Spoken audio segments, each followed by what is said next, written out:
The arrogant spark, a casual cruelty. The Zaith Dominion prided itself on spectacle.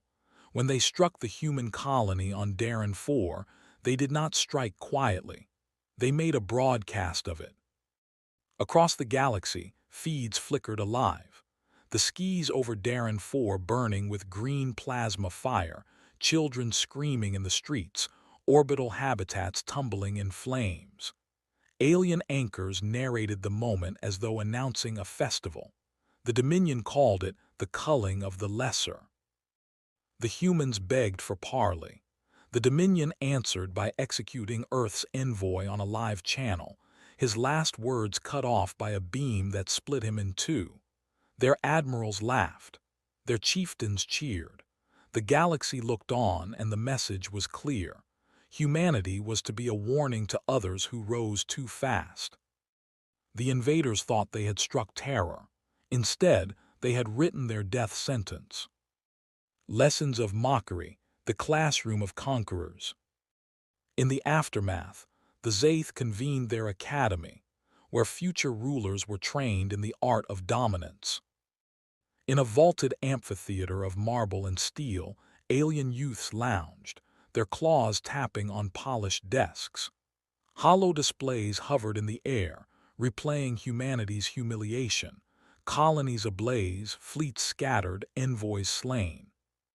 Professors lectured with sneers. Observe the Terrans, fragile, too bound by sentiment, too civilized. They mistake patience for power. They build farms when they should build fleets, a species that kneels rather than bites. The students jeered, their laughter filling the hall. The lesson was simple. Humanity was weak, irrelevant, an example of what happened to those who dared to dream beyond their place. And then the door opened. The quiet entrance, one human in the hall. At first, no one noticed. A single human stepped into the academy hall, not in chains, not escorted. He wore no armor, carried no weapon, just a plain dark coat, boots scuffed with travel, eyes cold as winter skis. He walked to the center of the amphitheater, every alien eye following, laughter dying to a curious hush. The professor scoffed. And what specimen is this? A survivor, a toy? The human said nothing. He reached into his coat and placed something on the podium. A datapad, on it numbers, coordinates, battle records. At first, the Zaith thought it was some plea, until the room fell silent, for the numbers were fresh. They were real-time feeds. They showed something moving in the void. Human fleets, hundreds of them. And they were no longer scattered. They were advancing. The silence breaks. Earth's answer awakens. For decades, humanity had been dismissed as provincial, too quiet, too inward-looking. But patience is not weakness, it is preparation. While the Dominion celebrated, while the galaxy mocked, Earth had been assembling. Dockyards hidden in asteroid belts, dry docks buried beneath Neptune's storms, shipyards humming in the shadows of forgotten moons. The silence shattered. Comms across the galaxy lit with cold, clipped transmissions. This is Terran Command. You took our children. You ended our envoys. You wanted to see us fight. Now you will. One by one, Earth's dreadnoughts rose from their hiding places. Leviathans of steel, hulls thicker than mountains, railguns spanning kilometers, reactors burning like captive suns. The galaxy had never seen them. Humanity had never needed to show them, until now. The storm unleashed, retribution beyond measure. The Zaith fleets assembled, confident in their dominion. They had numbers, experience, entire armadas at their command. It did not matter. The first Terran salvo erased them. Railgun slugs tore through shields as though they were parchment. Plasma lances split carriers like ripe fruit. Orbital fortresses detonated in chain reactions that lit entire systems. And then came the groundfall.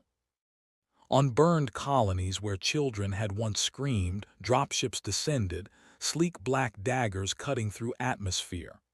Out marched humanity's soldiers, not frail, not broken, but armored titans, their visors reflecting firelight. They spoke no words. They executed judgment.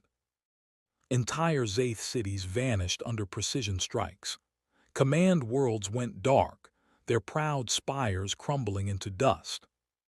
The galaxy watched in horror as Terran fleets advanced system by system, unstoppable, methodical. There was no parley, no negotiation, only retribution. The climax, one human's final lesson. Back in the Academy Hall, the Zaith students stared at the live feeds, their skin pale, their voices trembling. The human still stood at the podium, calm, silent, unflinching. A student stammered, You cannot, you would." The man finally spoke. His voice was quiet, but it carried through the hall like thunder. "You thought we were farmers. You thought patience was weakness. You thought kindness meant surrender. You were wrong." Outside, their empire burned.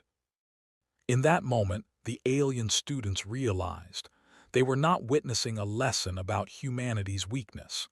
They were witnessing a warning about humanity's wrath, and it was too late to unlearn it. The aftermath, a galaxy forever changed. When the fires finally dimmed, when the last Zaith fortress crumbled to ash, silence reigned. The Dominion was gone, not merely defeated, erased. Its name became a curse, a reminder carved into the bones of stars: never provoke Earth. Survivors whispered in broken tongues, "Patience infinite, vengeance infinite." The amphitheaters that once mocked humans now trembled at the thought of their shadow. Treaties were signed in silence. Ambassadors stepped carefully, their eyes darting whenever a Terran entered the chamber. Because the galaxy now knew, humanity was not fragile. Humanity was the storm waiting in the dark. And all it had taken to reveal it was one human, walking into class,